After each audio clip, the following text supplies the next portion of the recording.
Good Tuesday morning, everyone. I hope that this week has started off well for you. It is bright and sunny outside, a little chilly this morning, but nonetheless, it has been a wonderful, beautiful day God has blessed us with, and I hope that you are having a wonderful day as well. So I want to ask you a question here this morning, everyone who is watching this. How many of you did do kind of what we talked about last week, and you made New Year's resolutions and you're excited about them because it's these new things and you really want to focus? How many of you did that? I did. I have a list sitting over here that I'm paying attention to from a church standpoint and from a personal standpoint of things to improve and things I want to see accomplished. Now, how many of you are like me and you're like, I'm ready to be done already. I'm ready to accomplish these things because I'm excited. Not that I'm not afraid of the hard work of doing it, but I'm excited because I want to get to the end of the journey of trying to accomplish these New Year's resolutions. Yeah, I'm one of those people. And then what do you hear? And you hear people talk about it and say, well, when it comes down to it, you have to be patient. Oh, the P word. The word that I think that if we're honest, this may be one of the biggest things that you and I probably struggle with in our lives, whether it's from a spiritual standpoint or just from life in general, and that is being patient. And we know some of the verses. Psalm chapter 40 and verse 1 says, I waited patiently for the Lord. He inclined his ear to me and heard my cry.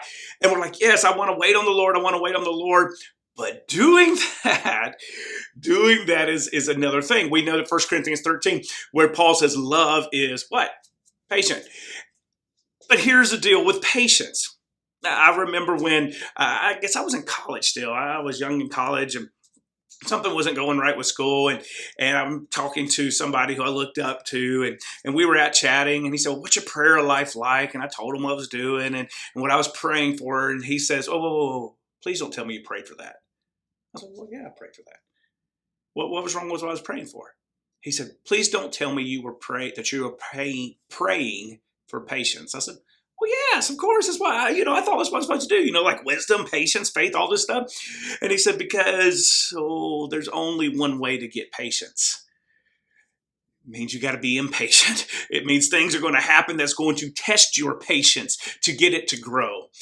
And as I've gotten older, I do realize that's a true statement. That's a true fact. And I think that's probably why in Paul in Philippians chapter 4 in verse 6, where he says, don't be, 6 through 8, where he says, don't be anxious for anything.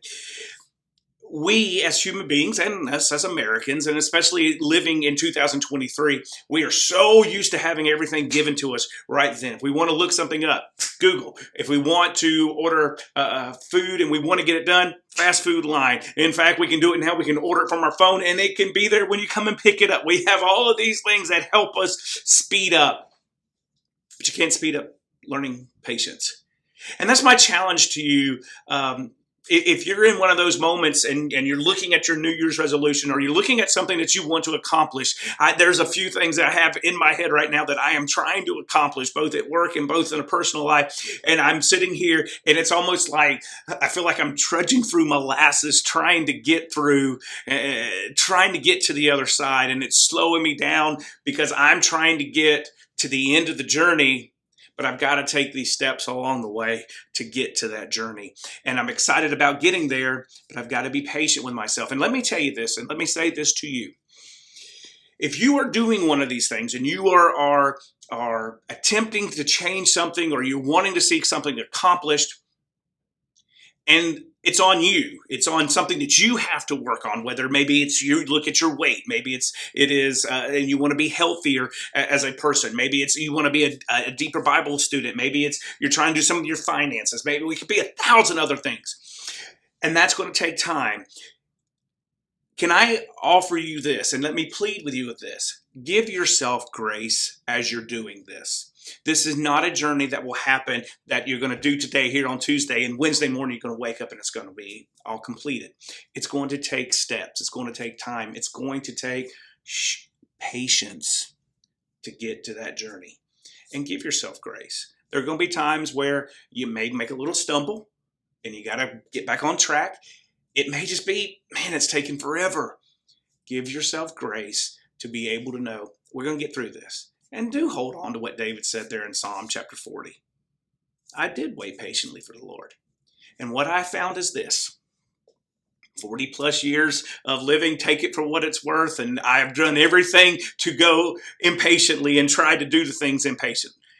What I found is this: anytime that I try to do something quicker than what the Lord was ready for things to happen, trouble always came, or it did not work out, or it could not have been, it was not as good as what it could have been. But those moments that I wait and I patiently align my will to what God wants me to do, and wait patiently and still do the things I need to do, every single time, it's pulled out better. It's been delivered amazingly. My challenge to you this week: give yourself grace. Live the life and dig in there and understand this is a journey. It is a marathon. It's not a sprint. But I promise you, if you'll wait patiently and you dig into those things and do the things that you need to do, it will be amazing what will come out of it. I hope that you have a marvelous Tuesday. You have a marvelous rest of the week. I pray that you will stay safe and stay focused on your journey with God. And we will see you next week right here on Tuesday Talks.